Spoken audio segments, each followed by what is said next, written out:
What up, y'all? It's your boy Denim Jeans back at it again with another video. And today we're just gonna be reacting to the first couple games of the NBA playoffs 2019. So I watched the Raptors versus the Magic game, and I watched the Sixers versus the Nets. The Warriors are playing the Clippers right now. There's one behind me, and the Warriors up by 17, 9.5 minutes left in the game. So I think it's safe to say that they're gonna win that, go up 1-0 in the series. But the earlier games, man, upsets are brewing. The Nets pull out the upset versus 76ers, and it was surprising. Not necessarily like that the Nets won. I think that the Nets can take the Sixers to six games, 7 games, even especially after winning the first game. But it was just the way that they did it. They were just dominant for the majority of the game. They were up by, I don't know, double digits at some points, and then they really shut down Ben Simmons. He wasn't able to do anything on the offensive side of the ball today. It's really starting to show that he can't shoot, and no one on that team was able to shoot today. I think they were like 3 for 26 from three-point range. J.J. Redick was off. Joel Embiid was bricking the ball today. Tobias Harris wasn't making anything. Ben Simmons, of course, wasn't making anything. He can't shoot at all. And so I don't think that this is gonna last. I don't think it's necessarily a fluke game. The Nets are a very good team. You know, Spencer Dinwiddie, D'Angelo Russell taking off in the second half, scoring 19 of his 26 points in the second half. The Nets are a very, very good team and capable of beating the 76ers in this series. But I don't think that the 76ers are going to shoot as bad as they did tonight. In the future, they're not going to go 3 for 26 from 3 again. That's probably just not going to happen. J.J. Redick's going to find his shot. Joel Embiid's going to dominate down the paint. Jimmy Butler's going to continue to do what he's doing. His only bright spot for them today, scoring 30-plus points. So I don't think the Sixers are in trouble yet.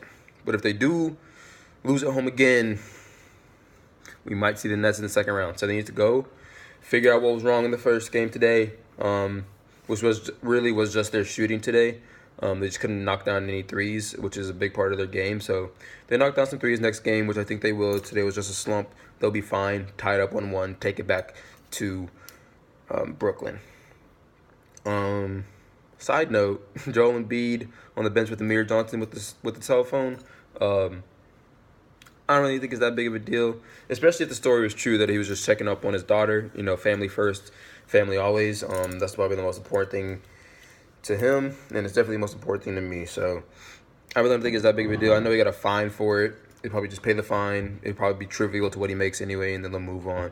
So that's my thoughts on that. Not a big deal. Pay the fine, move on, go win game 2. That's what's important right now.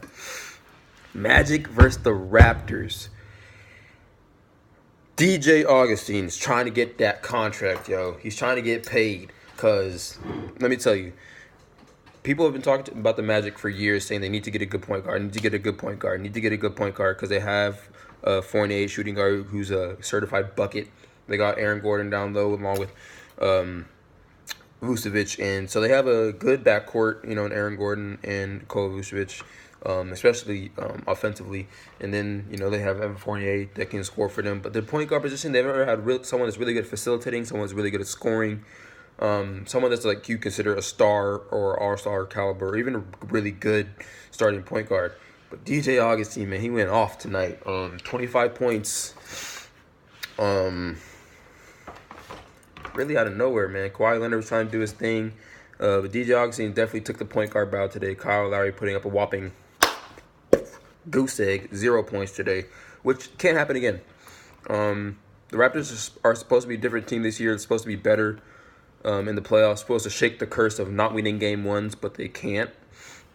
Because DJ Augustine drained that 3 in the end, man. And it's crazy. I watched it with my friend, and it was just back and forth the entire game. I was pulling for Raptors personally just because I like Kawhi Leonard, and I want to see him be successful. And also I want my predictions to be right that the Raptors are going to win in 5 games, so they got to win the next 4. But if DJ Augustine can play the way that he played tonight, and the Magic can play the way that they played tonight, especially if Vucevic gets back on his offensive game, Raptors might be in trouble, man. You never know. But I don't think Kyle Lowry's going to have as bad a game as he did today in the next game, just because like he's not going to score 0 points again, most likely. He has been known for choking in the playoffs, not playing as well in the playoffs as he should or as he has in the regular season. But if you actually look at like the advanced metrics, he was plus 11 while he was on the floor. And so while he was on the floor, even though he wasn't scoring, he had 8 assists, 7 rebounds, or maybe those flip flopped. But he was still out there helping the team to win. And when he was on the court, they were at their best. However, it would help if he got a couple more than 0 buckets. Pascal Siakam went off. Kawhi Leonard did his thing. Marc Gasol was locking up Nikola Vucevic. So everything else is falling into place. But if you get a couple buckets out of Kyle Lowry, that's literally the difference in the game. They lost by 3. Get 2 buckets out of Kyle. They win by 1. But the Magic, it was a well-deserved win. They fought to the end. They was up by 16 at one point. Raptors came back to take the lead. And you thought they were going to fade out, the Magic that is. But they didn't. They held strong. They kept going. And they pulled out the dub off a very clutch shot by DJ Augustin. And so I don't necessarily think that their point guard problem is solved. I still don't think DJ Augustin is answered. But in their first playoff game in 7 years, he was the MVP of that game for them for sure. So shout out to DJ Augustin. Good win. I hope he loses the next 4 so that my predictions remain correct. But these are just my initial thoughts, initial reactions to the first 2 games.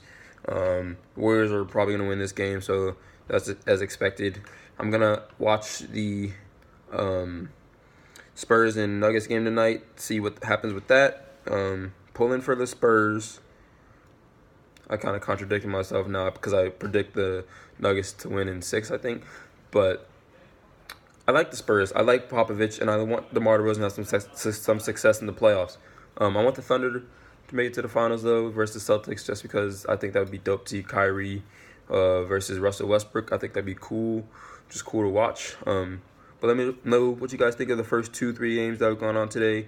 If you're watching this after, let me know what you think of all the first round games that you've seen so far. I'm excited to watch the games tomorrow. I'm excited to watch this game and starting in 2-3 minutes. But that's all I got for you guys to now. That's all I got for you guys right now. I'll see you guys tomorrow with another video. Peace.